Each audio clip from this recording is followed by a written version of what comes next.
Hi, I'm Nigel. I'm from TPI Europe. We're a manufacturer of test and measurement equipment. Here today with our friends at Test for Less. We're looking at flue gas analyzers. We have a wide range of your traditional, your smart, screenless, smart with a screen. Very easy to use, very, very popular. For those that don't know, this unit without a screen works with a smartphone or tablet. Everything's displayed on your smartphone. It works in the background if you get a call from friends, family, your merchant. Because your phone, your tablet is color coded, we can color code everything, make it really easy for you to use. With your readings, green's good, amber's not good, red's very, very bad, and you know what to do. I could go on for ages about how good these are, why I'd like you to buy them, the feature set of them. But that's all online, that's all on the Test for Less website, it's in the catalogue, it's easy to understand. But flue gas analyzers are very, very similar. They've all got a pump in them, they've all got a couple of sensors in them, and they let you see what's going on inside a boiler, gas, LPG, wood, coal, doesn't matter. If you've got to measure the emissions, these analysers will do it for you. Choose the right one to suit your needs, the feature set, etc. But it's the other bits and pieces. And what I want to cover is, realistically, try not to ruin your flue gas analyzer. It sounds daft, but it's really, really simple. We're coming out of winter, and what we've seen is a lot of people making simple schoolboy errors, making mistakes, and the service department here and another handful of service departments around the country, and our own service department, we're seeing the errors of engineers just not remembering a couple of basics. And that basic is, we are trying to get a sample of what's going on inside these boilers to measure it, to see if everything's okay, if we match up with manufacturer's instructions, so you can sign a piece of paper or an electronic document that someone is safe to live or work in that premises. And that's a lot of responsibility. It's why you earn the big bucks, hopefully. The simple thing is, I want you to get it right. And the same with every analyzer manufacturer, it's all down to this. It's not down to the analyzer, you bought the right specification for you. Whether it's smart, whether it's standard, what colour it is, what brand you prefer, it doesn't matter. On every analyzer, this is the critical thing. This is your flue probe. The flue probe was always designed with a nice long shaft because everybody had to go outside and measure flue performance from outside. Now, manufacturers are nice to us. Quickly, looking at this boiler, for instance, the flue manufacturing sampling point is on the elbow. So you do not ever put that probe all the way in. You don't do it, because all it's going to do is suck up the condensed water that's in there. Now, as the flue manufacturers have made these boilers more efficient, they run leaner, households, we're turning our temperature down of our boilers to save money. There's more condensation in there. They are very, very wet. Putting your probe in is just going to suck water in. Like I said, we've got a pump in here.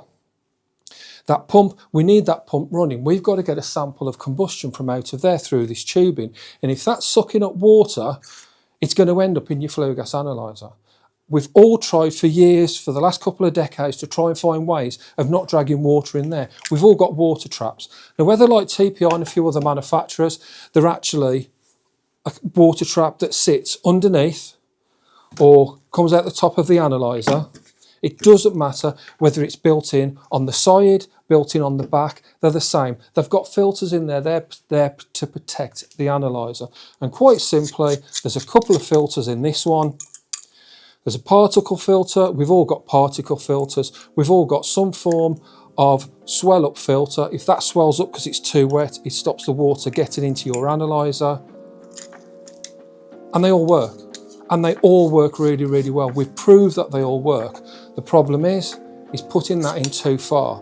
If we put that probe all the way in there, we're just going to end up sucking up the water, sucking up that condensation.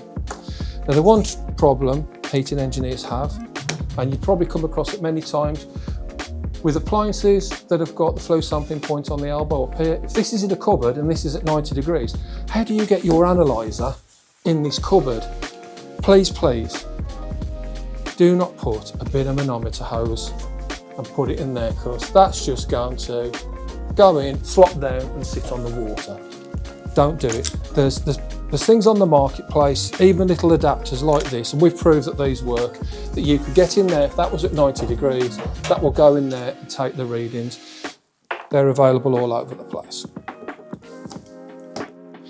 But it's this, that whether it's here or on the collar, that's as far as you need. We need that to be in the middle of the centre of the flue where the condense is not touching it. We're just after that sample. That way you will not get problems with your flue gas analyzer, because first of all, that's not in the water sucking up water, and secondly, you are looking after your water trap. Like I say, whether it's external, whether it's this shape with a screw collar, whether it's our previous design which has worked well for 12 plus years with the screw cap, this filter on ours and others that use this, there's a thick end, there's a thin end. That thin end must go into the lid. It secures in the lid. If it doesn't stay in the lid, if it falls out, you've put it in the wrong way. Thin end in, put that in, line it up, tighten it.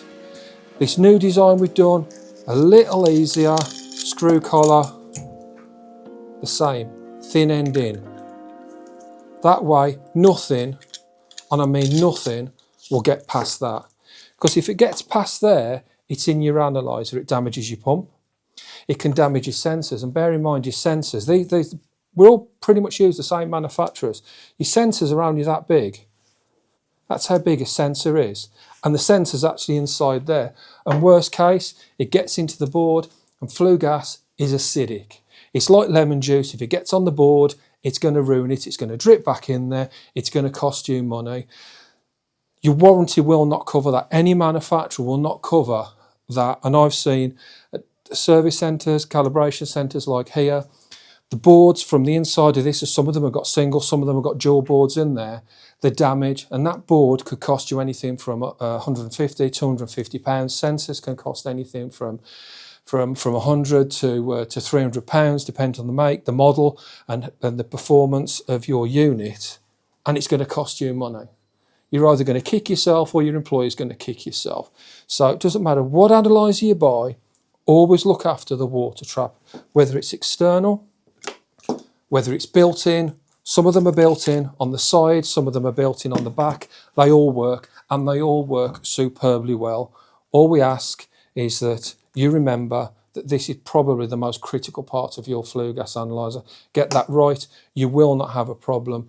You will not lose days' work. You will not have to send your analyzer away, and you'll be a happy engineer.